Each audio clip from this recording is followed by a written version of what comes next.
Avez-vous déjà ressenti cette impression étrange?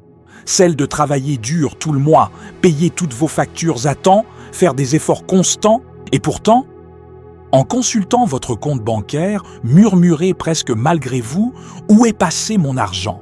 Ce sentiment n'est pas rare. Millions de personnes à travers l'Europe et le monde francophone. Il ne s'agit pas d'un manque de revenus.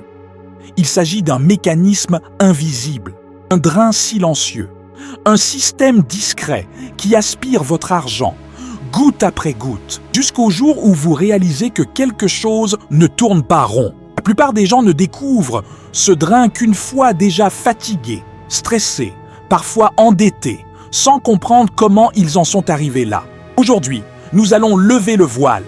Je vais vous montrer 7 façons dont votre argent disparaît sans que vous ne vous en rendiez compte. Et si vous reconnaissez seulement 2 de ces comportements dans votre quotidien, vous comprendrez immédiatement pourquoi il ne reste presque rien à la fin du mois. Et avant d'aller plus loin, abonnez-vous à la chaîne. Ici, nous parlons d'argent simplement, sans jargon inutile, sans théorie abstraite, uniquement des stratégies concrètes, adaptées à la vie réelle, pour reprendre le contrôle de vos finances et respirer enfin. La première fuite d'argent, et probablement la plus dangereuse, sont les intérêts des cartes de crédit. La carte bancaire moderne est présentée comme un outil pratique. Elle donne l'illusion du contrôle. Elle facilite la vie. Mais lorsqu'elle est mal utilisée, elle devient l'un des pièges financiers les plus redoutables de notre époque. Un achat fractionné semble anodin. Un petit montant.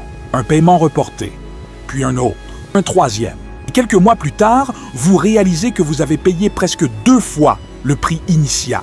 Les intérêts ont transformé une simple dépense en dette persistante. Et tout cela s'est produit lentement, silencieusement, sans alarme, sans notification, sans signal clair. Jusqu'au moment où vous regardez votre relevé et comprenez, vous travaillez désormais pour rembourser le passé.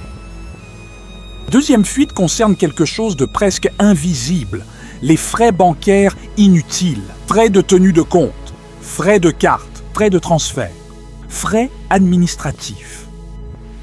La plupart des clients ne les questionnent même plus.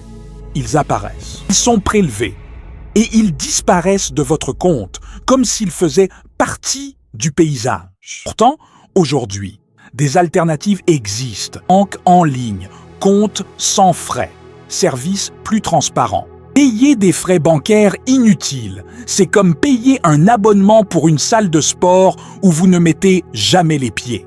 Et ironiquement, ce sont ces petits montants cumulés qui expliquent pourquoi les grandes banques européennes enregistrent des profits records année après année. Troisième fuite, la dépendance aux services de livraison. Une longue journée, peu d'énergie, encore un geste simple, rapide, confortable, mais rarement comptabilisé. 3 commandes par semaine peuvent représenter plusieurs centaines d'euros par mois.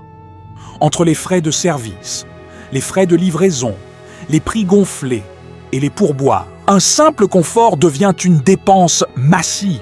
Comme c'est fragmenté, on ne le voit pas venir. La 4e fuite est plus émotionnelle. Financer une voiture au-dessus de ses moyens. La voiture neuve séduit. Elle représente le confort, la réussite, le statut. Mais dès qu'elle quitte le concessionnaire, elle perd une part significative de sa valeur. Puis viennent les mensualités, l'assurance, l'entretien, le carburant. Ce qui devait être un outil pratique devient une machine qui aspire vos revenus chaque mois. Touche directement l'ego. Acheter des vêtements ou accessoires coûteux pour impressionner. Des centaines d'euros pour un logo, pour une marque. Mais voici une vérité simple. La plupart des gens ne remarquent pas. Et encore moins s'en soucient. Le plaisir est bref, la dépense durable. La 6e fuite est technologique. Changer de téléphone ou d'ordinateur uniquement parce qu'un nouveau modèle sort. Un appareil fonctionne parfaitement. Mais soudain, il devient dépassé. Alors on dépense 1000 pour faire exactement les mêmes tâches qu'avant. La différence est minime. Le coût est immense. Enfin, la fuite la plus sournoise de toutes. Les petites dépenses quotidiennes invisibles. Un café, une boisson, un snack, un achat rapide au supermarché. Quelques euros là. Isolés, ils semblent insignifiants.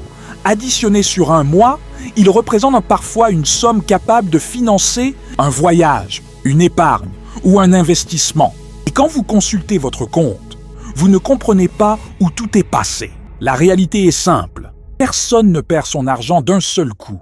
On le perd lentement, par automatisme, par impulsion. Mais la bonne nouvelle est encore plus simple. Ce qui a été appris peut être désappris. Qui est inconscient peut devenir conscient.